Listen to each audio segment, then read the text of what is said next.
L'actualité internationale et le début la nuit prochaine des primaires républicaines aux États-Unis. Donald Trump, immense favori, il a près de 30 points d'avance sur ses adversaires. Tout l'enjeu, c'est celui de la seconde place. Aviva Fried, vous êtes la correspondante d'Europe 1 aux États-Unis. La météo pourrait bien troubler ce scrutin. Tempête de neige et température glaciale pourraient pousser les électeurs à rester au chaud. Oui, un front arctique a plongé l'Iowa dans un froid polaire. Le long des routes verglacées, la neige s'accumule tellement haut que les panneaux de soutien aux candidats ont disparu. La crainte, c'est que ces conditions extrêmes, parmi les pires jamais vues dans l'État, il fait moins 40, que ça décourage les électeurs de se déplacer. Et même Donald Trump, qui peut compter pourtant sur une base prête à tout pour le soutenir, redoute que la météo vienne ternir sa victoire annoncée. Dans son dernier meeting hier, il a donc appelé à voter à tout prix. Vous ne pouvez pas rester à la maison.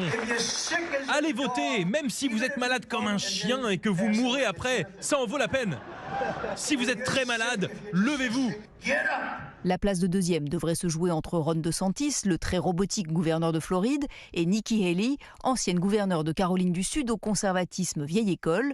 Une deuxième place leur permettrait de donner un coup de fouet à leur campagne pour la suite des primaires. C'est vital pour Ron DeSantis, dont la candidature s'est effondrée au fil des mois. Un échec au caucus pourrait être le coup de grâce. Aviva Fried.